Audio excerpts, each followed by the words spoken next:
Strap yourselves in because we're about to dive headfirst into a whirlwind of romance, strategy, and mech battles.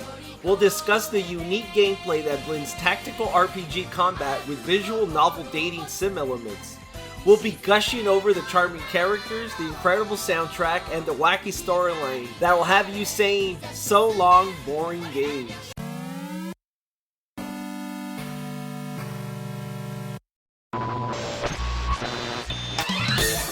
SEGA Bits presents SEGA Talk, a podcast talking all things SEGA with your hosts, George and Barry. Look, it's a giant talking egg. I'm not talking to you. I'm talking to the master here. So what?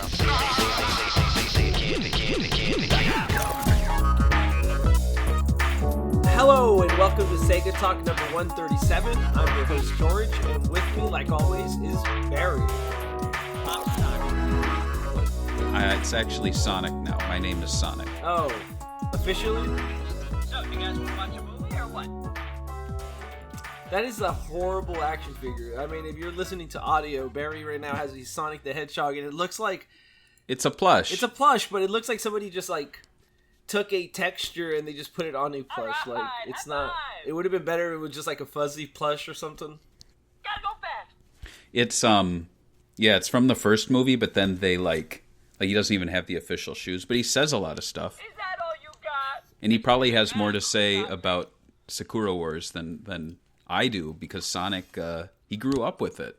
So, yeah, we're not going to be talking about Sonic the Hedgehog, Right. even though we started Go it. away, Sonic. Yeah, go away. We're going to be talking about a game called Sakura Wars, So Long, My Love.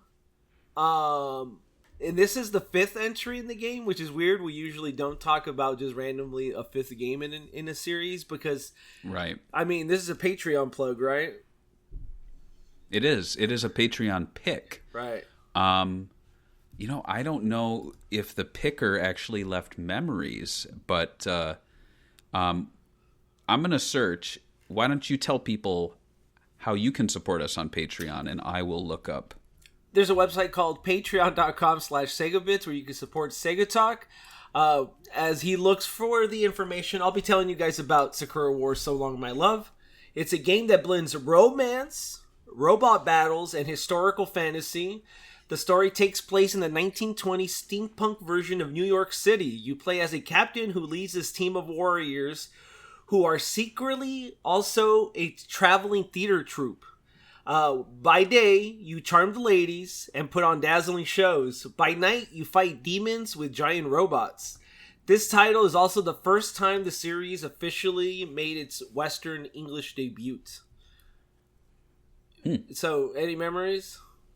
Well, actually, yes. So this is a Patreon pick from Bobbert, and Bobbert actually has some memories to share. He said, I first heard about Sakura Wars So Long My Love in an issue of Nintendo Power. The game looked interesting, and it's a Sega game, and NIS America localized it. So I decided to give it a try, despite its mixed reviews. First time playing was a bit rough because of too much story, not enough battles. Really love the battles, both land and air, but the game really grew on me when I got more invested in the story midway. My favorite character is the story of Subaru Kujo, and in gameplay is Gemini Sunrise. This is one of my favorite Wii games to play over again, even though the PS2 has better frame rate. I wish this game would have sold better so the series would continue. Here's hoping this game gets a port or remake one day along with the other games in the Sakura Tyson series. True. It's a weird one. So, what's your history with Sakura Wars, specifically this game, but also the franchise, since there was 4 more, or past titles? Yeah, it was one of those franchises always on my periphery. I was aware of it, but didn't know exactly what it was. You have to remember that back in the mid-90s when these games were coming out, they really weren't being talked about in America.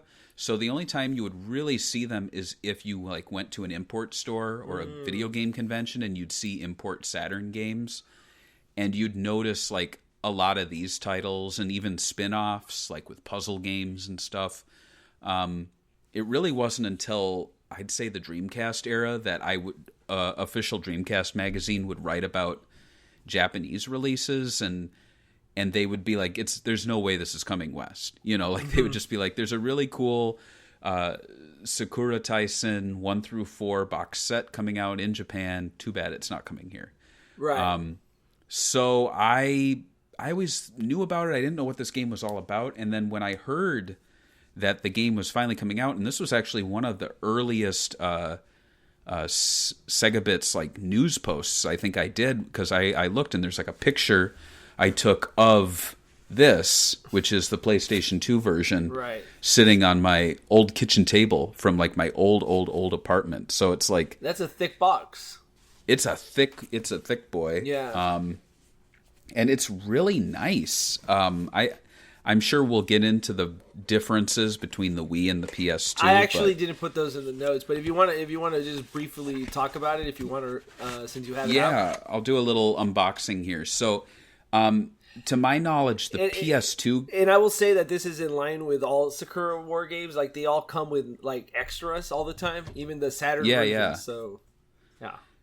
It's super nice. I don't know if the Wii version came with anything. I feel like the Wii one was just like a very basic release, whereas this came in a box. It's got alternate cover art here, so you can see it's a little more modern. I personally prefer this kind of watercolor pencil ink sort of look to it. And then inside, no manual, but two versions. So it's the English voice version and the Japanese one, which I really unique. Yeah, very unique, and the Wii version does not have that. The Wii version's English only. The box set also comes with this really nice poster. I'm gonna try to open it up. It's like 1,000 feet. Yeah, well, it's my favorite piece of the art. It's Gemini Sunrise with her like sword and gun. It's a really cool. And then it also comes with the Little Elp Theater New York 1928 playbook. Oh, nice.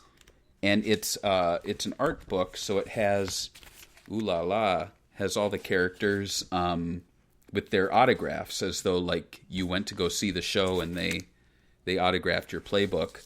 And then it gives all of their details, pictures of them, stats, blood type, because those Japanese love blood type. That's true. And then I really dig towards the back. It has a layout of the theater, like all the seats and everything. And towards the end, it has a whole history of the theater.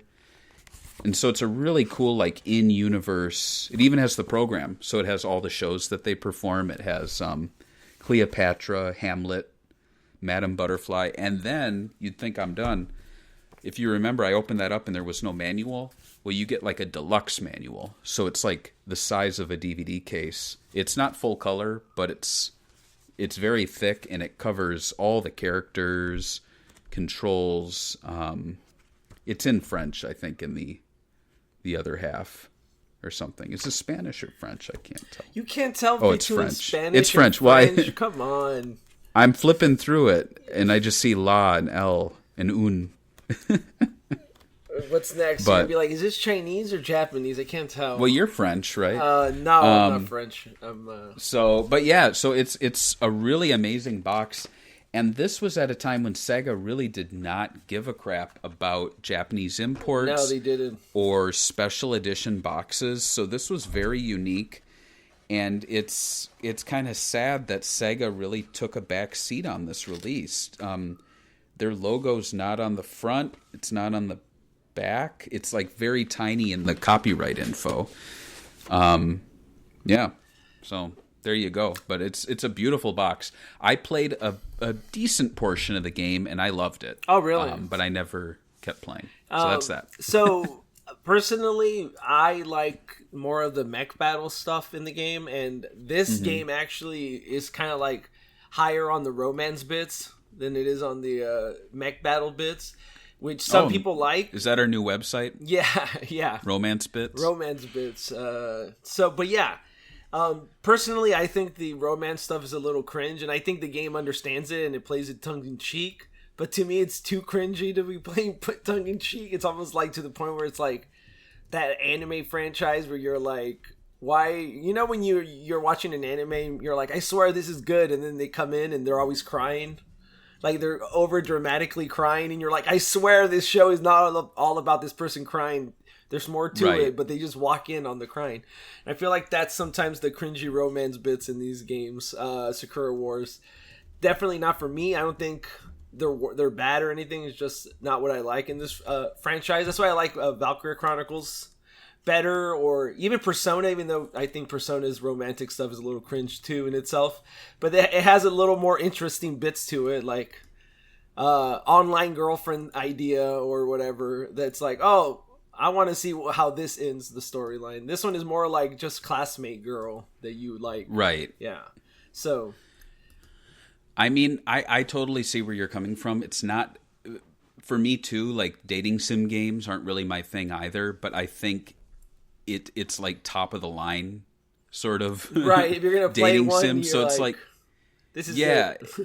And there's a lot of really cool features, so it's like it's not my thing, but I totally get that it's like really good at what it's presenting. The mech battle stuff, it's a lot more, again, what I enjoy, but you gotta like work to get to it. I'm trying to think of another what's that classic Sega game, Shining Force. Right. It's like Shining Force meets dating sim, a visual novel too, mixed in visual novels. So it's a really cool, unique mix, and from what I experienced, it was top notch. But like, yeah, it is not what I'd usually seek out if it was not Sega related. So for sure. So let's talk about the early start of this game. It actually started off as a bigger plan for the franchise. It was announced in 2002. So Long My Love was part of an ambitious thing called the SEGA Sakura Wars World Project, aiming to make the... it was supposed to come out on Dreamcast, but then it died. But it was supposed to bring back the Sakura War franchise as a worldwide hit. As you could tell, the fifth game takes place in New York, which is kind of weird because I feel like there's this like disconnect sometimes with Japanese developers where they're like, why don't Americans like our games? I know it's not in America. If we put our Japanese game in America, all of a sudden Americans will have to buy it. Do you think that's kind of dumb? Because like I feel like it's a niche game already, right? Like a dating sim is not popular at all in America. So you didn't even adapt the game. You just you made the same exact art style, everything exactly the same, but it's in New York. Right. Yeah. It's like they felt like they had a good entry point for Western audiences, but they just went as far as setting it in New York. But to be honest, you play the game and it still feels very Japanese, right. And it also does not feel very much like New York. It kind of feels like, you see like video games made in Japan based in France, but they still feel very Japanese because they just can't step away from that. So it feels very European French, even though it's in New York. And I'm fine with them keeping the art style and everything, but it definitely did not help the game in transitioning for the Western audiences. Right. But anyway, so they announced at this event called the Sakura Wars Project 8 new games. The project aimed to release a whopping 8 new Sakura War titles, a significant jump from previous entries. This was done to extend to different genres and try to bring back the falling numbers the franchise had been going towards. I feel like the first game was the height, and then it slowly started dwindling with sequels. They also announced more OVAs, and they were all supposed to be designed for Western appeal. That was the number one thing, global appeal, which, like we talked about, I think just putting New York or France as part of the setting is not enough. So let's talk about it. Did you know that this started on Dreamcast? Did you know that? And did you know that there was 8 projects announced, including 2 OVAs, at this Sakura War World Project event? I did not know so many things were announced. I knew that it was a part of some project, and I knew it started on the Dreamcast. So that's very ambitious of them. Right. But it's a shame it didn't go further. Have you ever seen a project or a franchise that randomly had an event where they're like, we're going to have 2 animes and 8 games being released? I don't even think Sonic's ever done that. No, I mean, the most ambitious Sega's done recently is that new energy, new era thing. And it seems like they're moving forward on everything we've seen. So, right. Yeah. So it's interesting for one franchise to have so many. So Sakura Wars 5 is actually Sakura Wars So Long My Love, and was the biggest title announced. They announced it with the following blurb. In Sakura Wars 4, the story of Sakura Wars protagonist Ichirio Ogami has, for the time being, reached its conclusion. And so we like to announce Sakura Wars 5 So Long My Love, a new beginning made for the PlayStation 2.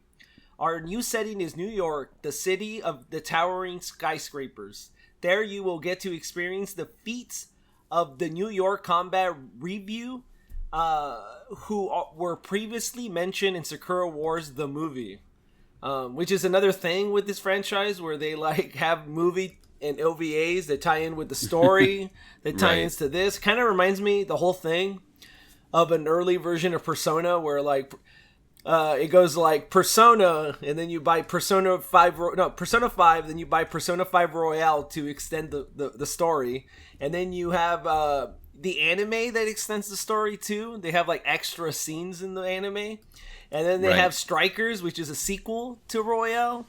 And so you're like, oh wait, so I have to play like 5 games to get the whole story. That's what it feels like to be a Sakura Wars fan, I guess. So here's the first game that we announced. They announced that we didn't get in the West. It was called Sakura War. Well, first it was So Called My Love, which we did get, and then it was Sakura Wars 5 Action. In Sakura Wars 5, players will get to meet the New York Combat Review for the very first time. We're also immediately confirming side stories featuring those characters. These stories will explore the characters from a different perspective, and this action game, a genre that's never been seen before in Sakura Wars series, will be packed with excitement. So this game actually did come out in Hong Kong, Taiwan, Korea, and Japan. We didn't get it in America. So I didn't even know this game existed, to be honest with you. I've never heard anyone actually talk about it. But it's a release title. Are you looking it up now? I'm trying to look it up. What is that? What it's called? Does it have a name? That's what it's. There's a Japanese title to it, but let me see if I can find a. It's called Episode 0, by the way. Sorry, I did put episode. It's called Action, but Episode 0. I'll put in some video of it.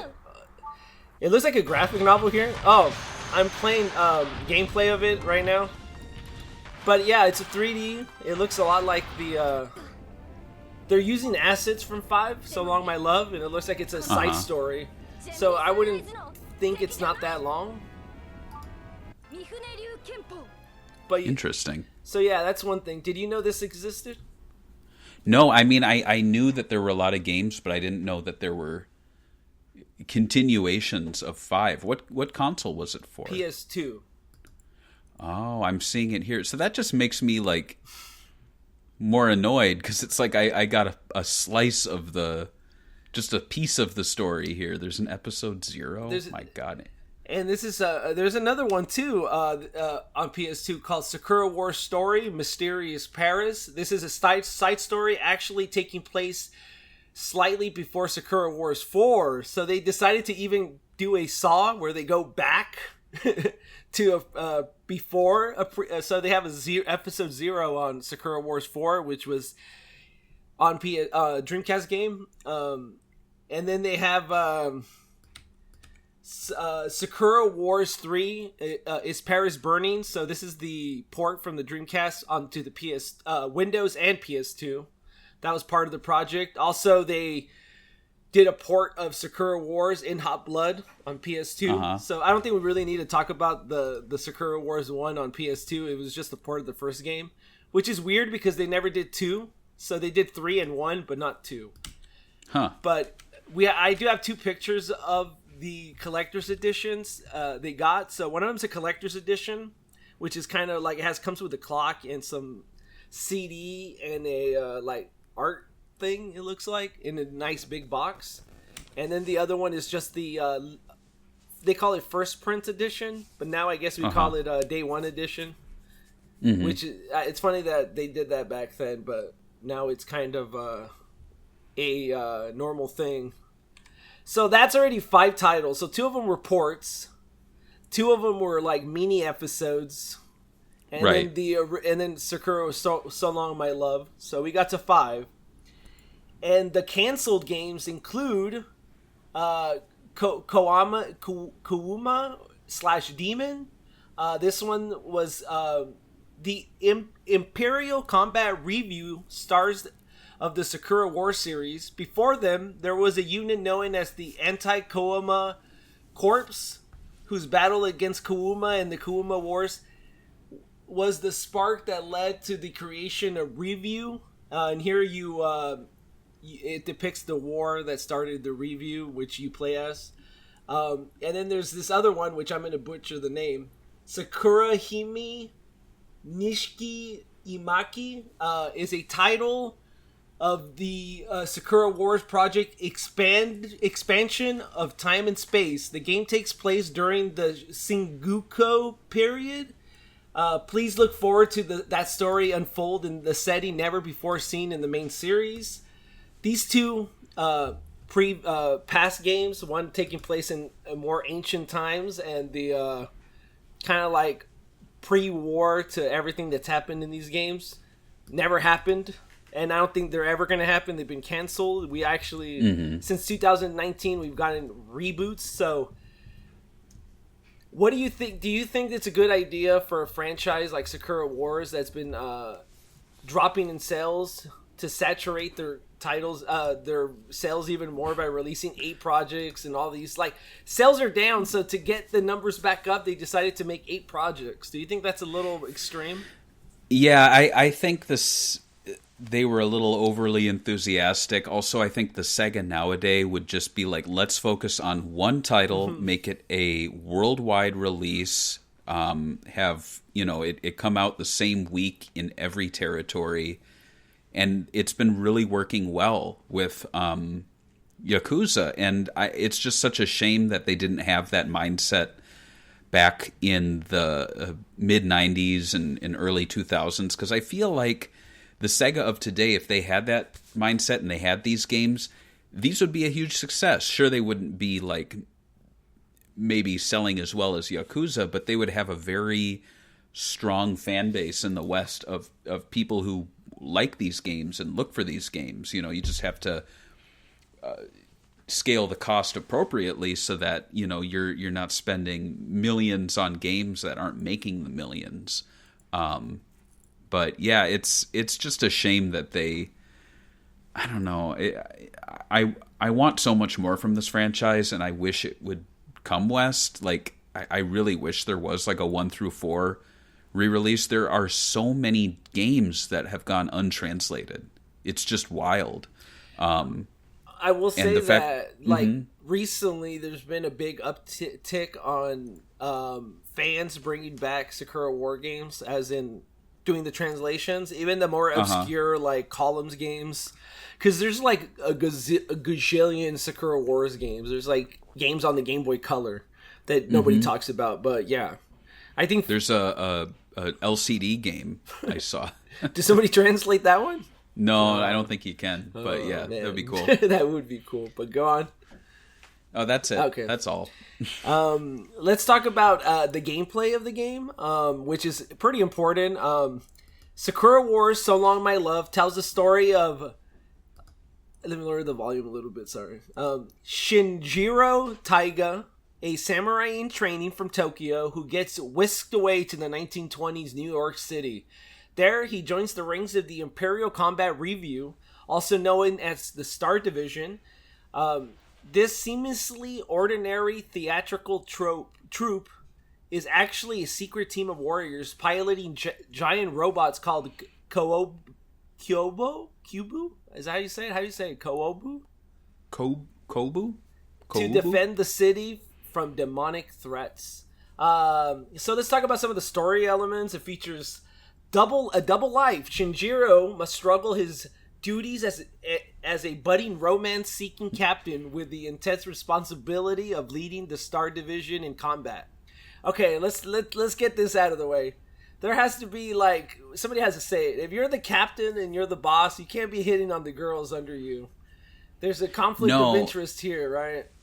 And I've learned recently that this kind of falls under a subsection of, like, anime or manga where it's harem anime. Have you heard about that? No. It's like it's anything where it's one guy and a bunch of different girls, and he has an interest in all of them. It's like his harem, like the Sultan's harem, which I actually have a pinball machine of over there. Is there like a girl version of that? I guess there's that one game that whatever Daddy's game. Have you seen it on the Steam? I haven't, but I could see that. I think it's made by the guys that made Game Grumps, but instead it's like you get a hit on a bunch of dads, and you have to like know their hobbies and all that stuff. That's really funny. I think so too, but so this is a genre trope then. Mm-hmm. And what do you think about the genre trope? You think it's a little weird when you're the boss here? Or is this I mean, I've enjoyed some games in that genre. Like I enjoy Sakura Wars, but yeah, it is a little weird when you're the captain. Another one that comes to mind is Harvest Moon, but you pick one girl and then you proceed. It's not like you're constantly going after all of them because you're never actually gonna succeed in finding a wife for your farm. Right. But yeah, like just looking at the girls on the back of the box here. Like, I'm seeing all the girls from Harvest Moon, basically.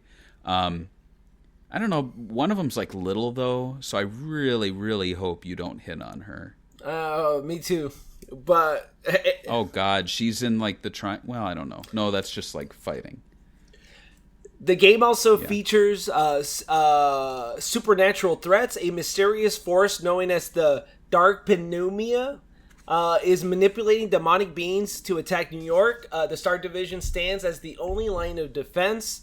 And this whole, like, supernatural thing, it actually kind of reminds me of Persona a lot, where in Persona, in the daytime, you go to high school and you're a regular student, but in the nighttime, you fight demons in different scenarios. So they kind of has the same thing going on. I'm pretty sure they got inspired a lot by Sakura Wars since Sakura Wars predates it. Yeah. Historical twist. The main protagonist, is the legendary Oda Nobunaga, a powerful warlord from the Japanese feudal era, who has somehow been resurrected and seeks to conquer the world with his demonic army. Why a demonic army? I wish I had a demonic army. Character bonds, part of the characters, getting to know the women in your division and getting them, like, manipulating them to liking you, because that's really what the game is about. Because, you don't want them to hate you. You want to get the points. Weird game. Anyway, choices and consequences. The game features a dating sim element where your choices and conversations and interactions with the female characters can lead to different story paths and romantic endings. What do you think? What is your least favorite and most favorite part of the game's stories? I like that it's set in New York. But as I said, I wish they leaned a little. I wish they did some research. It just doesn't feel like New York. But I don't really know what. I don't really like the supernatural elements in the series. I wish it was a little more grounded. Like, oh man, I'm blanking on the name. The Canvas Engine. Valkyria Chronicles. Yeah, I wish it was a little more grounded, like Valkyria Chronicles, where the enemy didn't have the supernatural edge to it. But I guess that's kind of a thing with the franchise. So Right. a little too late to stop now. I actually kind of like the demonic stuff, but my favorite thing is probably how they all kind of tie in together. Like, some of the characters make an appearance, and it does feel like there's crossover. It's not, they consider it a soft reboot, but it's not really a reboot because there is characters from the past, and they do make mentions of the past. I will say the things I don't like about it is obviously the whole dating thing. I mean, I could, like, obviously you want to build relationships with people, but I feel like making it romantic, it's not needed at all. I think the way they handled it in Valkyria Chronicles was better. I think it's like some of it could be romantic, or it's alluding to being romantic, but it doesn't go all the way. And your main character isn't dating every female character in the game. It's like, so yeah. Yeah. So let's talk about the differences between this game and the past. This game has a new cast and a new setting. So Long My Love features a completely new cast of characters led by Shinjiro Taiga, replacing the Imperial Assault Force from the previous game. The 1920s New York setting is a significant shift from the historical Japan of earlier entries. Do you think that's a more positive thing, time traveling to 1920, or is that a little weird? That is a little weird. I was actually not aware that you time traveled. Right. I thought the series was set in the early 1900s. And why do you like pick specifically 1920s is the weird part. Like, you could have picked 1980s.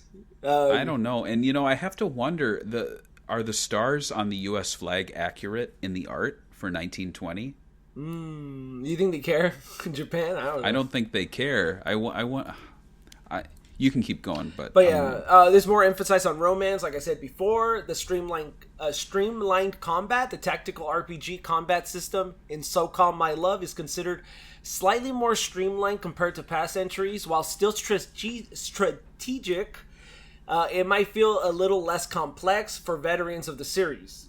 And Western audience appeal, which is the number one thing for the game. I don't know if it actually accomplished that. That's up to you guys. Personally, I think it didn't. I don't think just making a game based in America is enough to make it have a Western appeal. But right. I think Americans, especially during this time, liked specific type of games like Call of Duty. So I don't think it would have been enough. So let's talk about the long road to the West. So the fifth entry, probably the 17th Sakura Wars game, and it finally came out to the West. So the first Sakura Wars game in English, and holds a significant place in Sakura Wars history. It's because it's the first one to come to English territories in 2010. It took that long. That's crazy. The collaboration effort. The localization was a joint effort between NIS America, or NIS. How do you say that? Would it be? I call it NIS. Yeah, NIS America, Red Entertainment, the original developers, and Idea Factory, who have worked with Red. This collaboration likely stemmed from existing relationship because of Red and Idea Factory. 2 years in the making, NIS America invested significant time and resources into the localization. The project took roughly 2 years, making it their biggest and longest localization effort at this point. And like you said, it also featured a dub, which had voice actors from the SEGA franchise. Oh, yeah. The little demon game. So challenges and choices. Adapting for a new audience. The localization team faced the challenge of adapting the game's humor, cultural references, themes for a Western audience. Some elements might have been adjusted for better understanding, while others might have been kept intact with additional explanations. What do you think about that when you play a game and it's like a joke and then they explain the whole joke and then you're like, okay, like I get the joke now, but like it's not funny because it was never going to be funny and it's never going to land the same? Or would you rather them change the joke altogether and make it more Westernish? I prefer they change the joke. Some of my favorite anime is actually like so far off from the original script, like Dragon Ball and Samurai Pizza Cats, which is like a totally different show. I think they did the same thing with Digimon. Like it feels a little more real and personable, and I enjoy that. Chin-chan, but Yeah, but I also enjoy, like, they do that with Studio Ghibli movies too. Like, they don't stick to the script, and it's all the better for that. But I do prefer when it's subtitled for it to be a straight subtitle with very minor tweaks, because it's weird to me. Like, I even though I just thought French was Spanish, I can look at Spanish and or hear Spanish and kind of understand what's being said. So if you were to have that subtitled and they're saying something completely different, it would throw me off. You know what I mean? Like they just said teddy bear, but the subtitles said something completely different. Like, that's going to throw me off. Right. And it also doesn't help if you're trying to learn the language, which I think playing video games or watching anime is a really great way to, like, pick up on Japanese words and phrases. So, that's my take on it. We talked about the focus on quality. Obviously, it took so long. So, coming to Nintendo, this is a new thing. In the West version was that the series was announced for the Nintendo Wii. Since it took years for the localization to come out, the Wii version was released in 2010, along with the PS2 English version. 8 years after the Sakura's Wars World Project announced the games, and 5 years since it was released in Japan. Is that a long time? I remember that. Is that a long time? That's a huge, because this, I think, was my last new PS2 game I bought. I think it was Sonic Unleashed in 2008, and then the fact that this came out 2 years later and the PS3 was like, man, it was 6 years or 5 years old at this point, right? Almost, yeah. I think it came out in 2006, so it was about coming to be 4, 5. It was already the end of the lifespan. So PS2 was like, and PS4 is kind of like the PS2 of its day now. Like, the fact that the PS5 is out and yet I can buy new Sega games on the PS4, and it looks like there's... You could literally buy the new God of War Ragnarok on the PS4. It's a PS4 game. Yeah, it's wild. So it's kind of like PS2 and PS4 like are undead. Like, they just won't stop. Yep. And dual voice acting, which we talked about, it offers both Japanese and English audio options. This one, I should have looked it up before I put it, because I let ChatGPT do this note, and I changed a bunch of stuff, but not this one. But according to this, the character that plays Ichiro Ogami is the same voice actor for both the English and the Japanese. Dan Wittenberg. Dave Wittenberg. You heard of this guy? No, I haven't. But regardless, what do you think about the English voice acting, and did you prefer playing this game in English or Japanese? Oh, really? I prefer it in Japanese, just because it was like very rare to get this game to come out here. So I wanted to hear what it sounded like and have it be translated in the subtitles.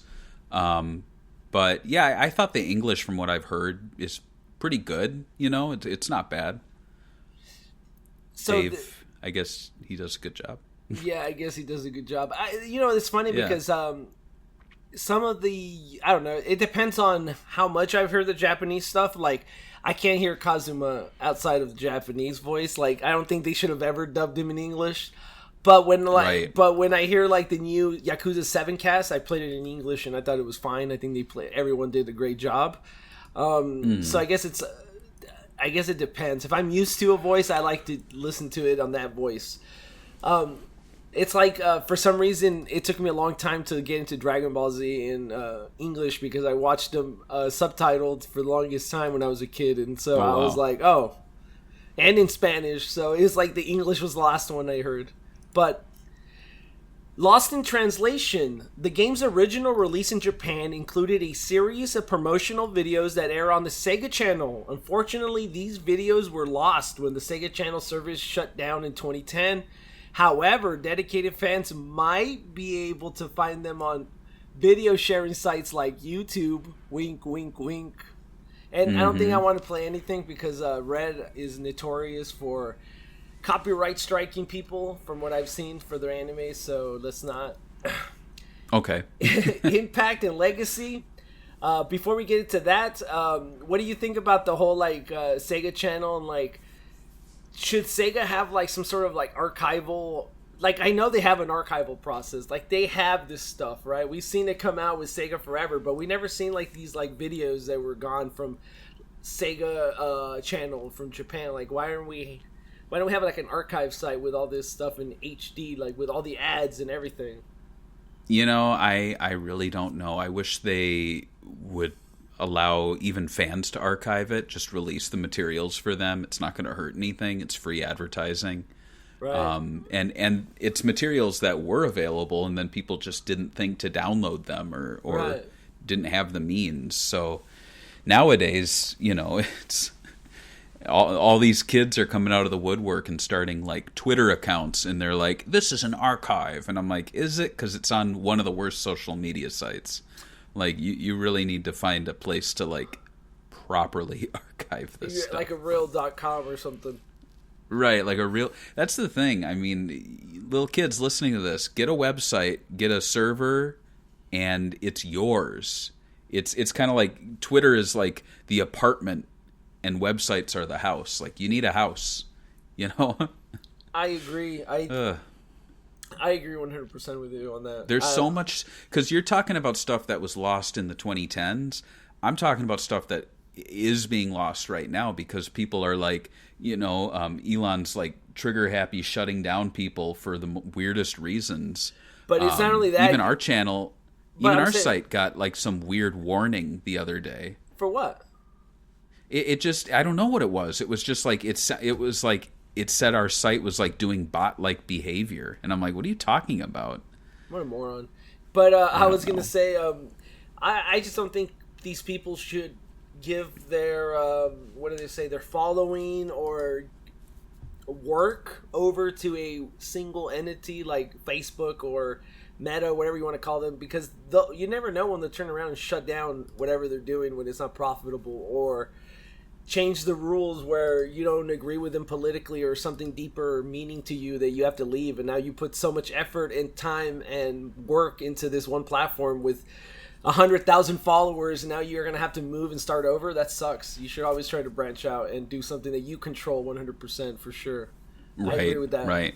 So, talking about Sakura Wars, though, and war without social media, the localization took a long time. It was praised by a lot of people, but it was not enough for Western gamers to come in and buy the game. And I'm not really that shocked because during this time, not even Yakuza was popular. Like, people were not into Japanese games.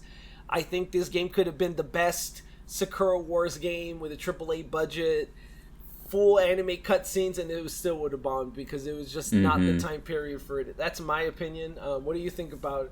You think it was the time period for it, or you remember the time back then? It was like Uncharted and AAA games that people wanted. You know, I kind of agree with you, but then I also look to franchises like Dot Hack and stuff where I think if you keep... What you need to do is you need to keep at it and let the audience know that it's not going to be a one-off, and to get them invested in the characters. And I think it was just way too late with Sakura Wars. Because it was the 5th entry. What they should have done, and it was also like in 2010 when like PS2 was obviously like a gajillion years old, and the Wii was like in the end of its lifespan. The PS2 was on the way out. It was really targeting like hardcore fans or anime fans, or I wouldn't call them retro video game fans, but like people who still held onto their PS2 and like were like, oh, there's a hidden gem, you know. But what Sega really should have been doing is during the Dreamcast era, releasing the games to the West, and then when the PS2 hit, started re-releasing the 1 through 4 on the PS2, give Sakura Wars 5 a proper worldwide release, and by that point you'd have 5 titles in the West and probably a dedicated fan base, and just, you know, you got to grind at it. I think you also need to lose a little money to make money, because you need to, like, even if Yakuza 1 didn't do amazingly, Yakuza 2 did a little better, and then 3 did even better, and then 4, and then 5, and then 0, like, was a smash hit. And now here we are at Yakuza 8, and it's like, a million seller. And so I just think they should have given a little more time and patience to Sakura Wars, and also appeal to that like anime audience, those people going to like conventions and buying like graphic novels or manga. You know what I mean? Like hardcore target those people to create it, to make it a success. And they just didn't. Sega didn't care about it, and they left it to NIS, who did their hardest, but they're a niche brand, or they're a niche publisher. For sure. Yeah. So rarity, according to the price chart, which one do you think costs more? I think you can see it in the notes, so I guess I shouldn't. Which one do you think costs more? I'd imagine the deluxe PS2 one.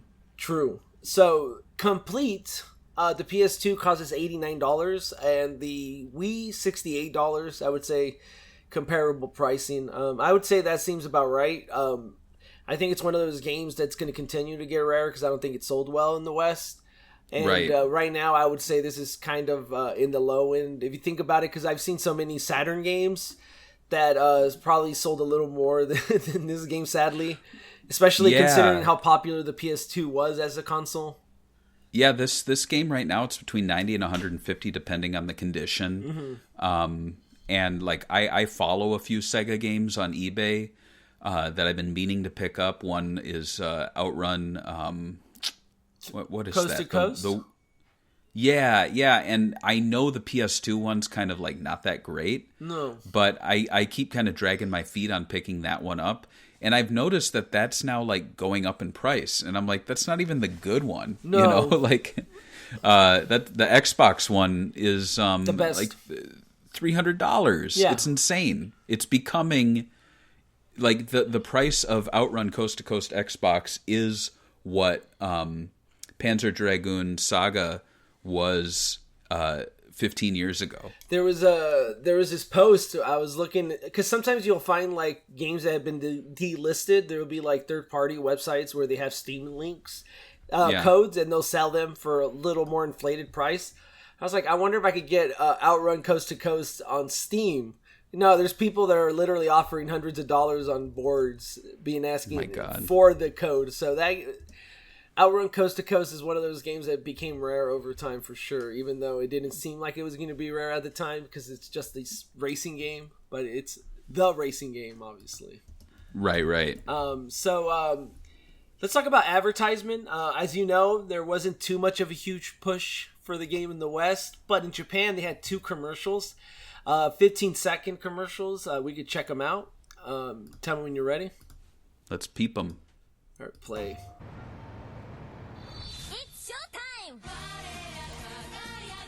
Where's Segata? I know, right? Oh boy. So really selling the Japanese New York aspect to the game, which, I mean, did that sell you? Not too much game. No, I felt like I was watching a movie trailer for like a movie that takes place in New York. And here's a second commercial with the white PS2 background. Same thing, basically, right? More New York footage. It's not even in-game, though. And it's modern New York? Huh. It's like, what is that what New York looked like in 1920? Like those buildings? I can't speak to that. I will say the logo, the Japanese logo, is just ridiculous. Well, like I've seen games in New York 5 times, and I'll tell you, it did not look like that because I've seen games in New York. Sorry, go ahead. There's so much going on with that logo. It's like which logo? The towards the end of the commercial, like they put the U.S. flag inside the 5, and then the Statue of Liberty's behind that, and then the New York skyline's like inside the bar, and then there's like red and blue like gradients inside. It's just too much. Oh, you don't like the logo? I will say I did check, and the stars on the cover are accurate. Oh, really? It's 6 by 8 grid. Yeah. Wow. So good for them. I'm happy that your American stars got correctly represented on the Japanese art. I guess it is for Americans now. So it is, yeah. So NIS also had a promotional ad for the game running on Nintendo Power, and they did something something unique. They did a printable version of the ad for free. You know how we've been talking about how these printable ads, these ads sometimes in magazines are being put on eBay to sell. Yeah. So here's the high resolution ad for the game that they release on their website for free. Thank you very much. I wish they did that with every ad, because I hate looking for ads and then you get like a really bad scan for a 1995 ad, and then you're like, or you could only find the eBay listings for someone selling the ad. I hate that. So that's funny. That's cool. So I just wanted to show that. What do you think about that ad? It's really obviously just the art. Like, the art sells this game, really, right? It's fine. Yeah. And what do you? I'm glad. What do you think about the artist? Out and put it up. Actually, before we talk, because that's part of the we're going to talk about next. So, well, we know that Sakura Wars. So legacy and sequel. This is towards the end already. Well, we know that Sakura Wars franchise was a big deal in the Saturn era. The franchise has never really gotten back to the success it once had. Sega and Red have seemed to be try everything to not only bring back the franchise in Japan, but make it a success in the West. As you can see, them changing the city to New York and other places around the world didn't help. This was also the last time longtime series artist Kasoke Fujishima contributed to the Sega Saturn game. And since then, he's been doing character designs for the Tales of series. Fujishima is best known for creating the manga series You're Under Arrest and Oh My Goddess. He was replaced by Kubo, who did Bleach. Have you ever seen Bleach? Yeah. What do you think about his character designs? Well, he changed the game's art style in the 2019 reboot Sakura Wars. So I actually like his art style. I think Bleach has this really cool thing where they like use regular stylish clothes for the characters. I like when they do that, when like Goku isn't dressed in his gi, but he's dressed in normal clothes. I really love that. He really did that a lot with Bleach, where like they would be wearing like the latest fashion in Japan that week, and he would do it as promotional art. My issue with his art on this is that he's just redoing the art for the old Sakura Wars, but in his style, but without adding his creativity to it. So it's like almost someone. It's like if they had Pixar do a Dragon Ball Z, and all they did was they redid Akira Toriyama's art in a like Coco type CGI art, and you're like, oh, cool, but you didn't really do anything else besides redo it in your art style, right? That was my issue with it. It's like, if you're gonna reboot it in 2019, why are you making it look like the old game for the Sega Saturn? Shouldn't you just went all out and made it all new? I don't know. What do you think about that? Like having a new popular artist copy an old popular artist's art. I feel like if they were going to bring a new artist in, they should have really mixed it up, because I mean it was so long after, and I'm sure we'll do an episode of the 2019 failed reboot. But yeah, it was a weird decision. The game itself, I mean, we'll talk about it someday, but it's a different gameplay style, which is more off-putting. It's more like the art style of what the action game was trying to be. I feel like that's what they try to go for in this other one. But yeah, my whole issue with it is just that like it just reminds me so much of like his other art style, but it's somebody trying to like Sega did not want him to change the art style, but they also didn't want the original artist back. So it's this weird like dynamic where it's like copy his art style, but in your art style that's more popular. Right. So yeah. The game Sakura Wars, So Long My Love actually got a sequel of sorts titled Sakura Wars New York OVA, which features 6 episodes, and some of it retells some of the events from this game, but it's mostly after the events of the game. oddly enough, even though 2019 Sakura Wars is thought of as a reboot, it actually takes place 1 year after the events of these OVAs. So interesting. Long Lost My Love and the OVAs, which are a sequel, are set 1 year before the 2019 game. So they're all kind of connected, like I said. So it is a continuation of these games, even though it's a soft reboot. Do you think that's kind of too much for new fans? They're going to play the 2019? Yeah, I maybe they just don't tie in enough, right?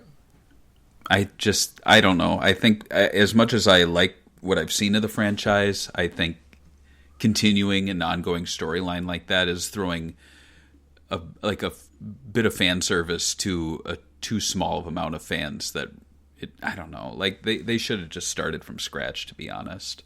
I think it would have been fine starting from scratch. I think it's just funny because I feel like one of the complaints is everything they changed from the game was not received positively. Like you said, there was more action gameplay. And I feel like a lot of people complained about that compared to the tactical. So it's this weird, like, when they did change stuff, people hated it. And here we are talking about the stuff they didn't change and hating it. So maybe hardcore fans just wanted the same game. I think it's also not a bad idea to just straight up remake the first four games as one game. Considering absolutely. With an actual budget.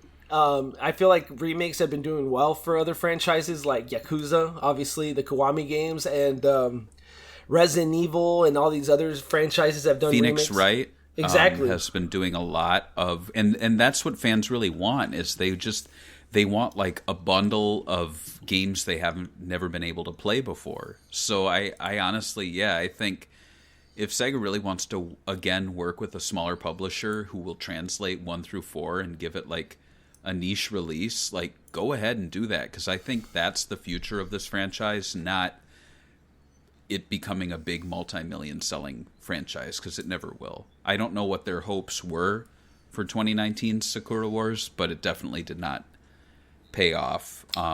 And Sonic says, I am great at resting. I I don't know rest what he said. faster than anybody. oh, okay. He didn't have anything to say. So, you have anything else to say before we close it up? Not for Sakura Wars personally, but we do have one memory here on our Patreon. This one is from JL Romeo. He says, bought it on release day. The Sakura Wars games were faves of mine from the Saturn days. Played 1 through 3 through GameFAQs translations. Wow, that's hardcore. That is so hardcore. To see a proper release with English subs, totally insane. It seems crazy nowadays that some of the best first-party Sega games for 2 consoles, Saturn and Dreamcast, were never localized. Thank God those days are long gone. I'm Sonic. And I agree. I agree. I think it's interesting that we actually got 2 games for the franchise here. I thought it was going to be one of those franchises that never came back, to be honest with you. From the Saturn. For the longest time, I didn't even know there was Dreamcast versions of the game. So that shows you how out of it I was.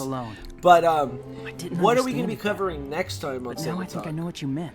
So next time on Sega Talk, we're going to jump back to the arcade days of Sega. We're going to be talking about Power Drift, because we got to get through those Super Scalar games. I think we only have a handful left.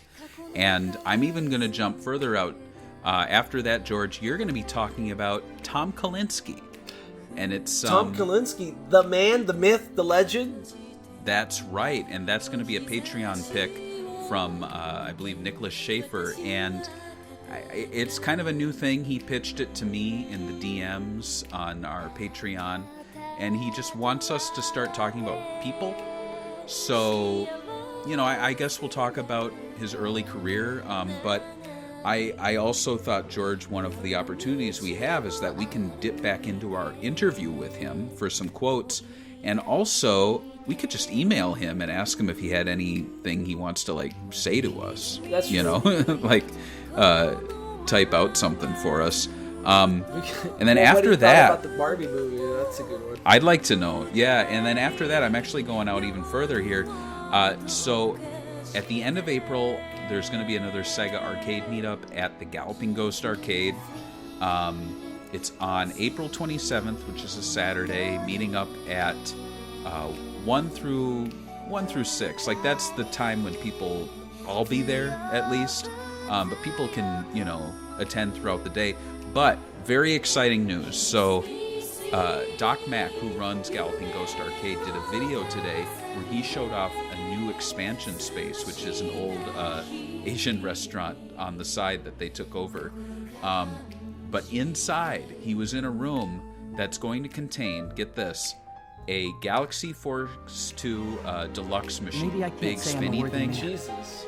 a At least I'm Thunderblade satisfied with my machine, which life is and what I've small, achieved. but it's the deluxe one. Yeah. And it's going to be in its like a dedicated spot, and they've cleaned it up. They're adding all of the little doodads and extras onto it that were missing in the past. But then the big one, the R360, is going to be there, and it's going to be operational. Hopefully by the time we have our meetup. In his video, Doc said that that room's going to be open in the next few weeks. So, having said that, the episode I want to do is an R360 episode, because I will be able to Play it. ride it, hopefully, make videos. So I think I got to do that. So I'm going to hopefully bring like a microphone and record some stuff there. Maybe I'll even record myself inside an R360. I think that would be wild. Extra hair gel. But just audio. Imagine that. So it's like close your eyes and you can hear the motors and stuff. That'd be pretty sweet. So I want to get arcadey, the next few episodes, and I'm looking forward to seeing what you dig up about Tom and I can contribute to. So All this and more on the next Sega Talk. Bye. bye.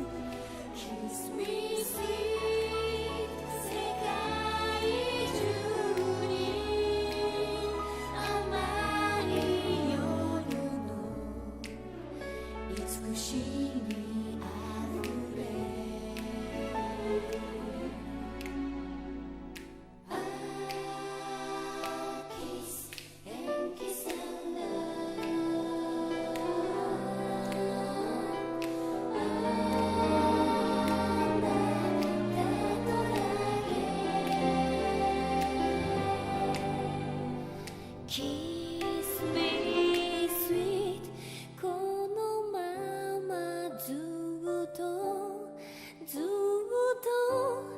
二人夜を溶かして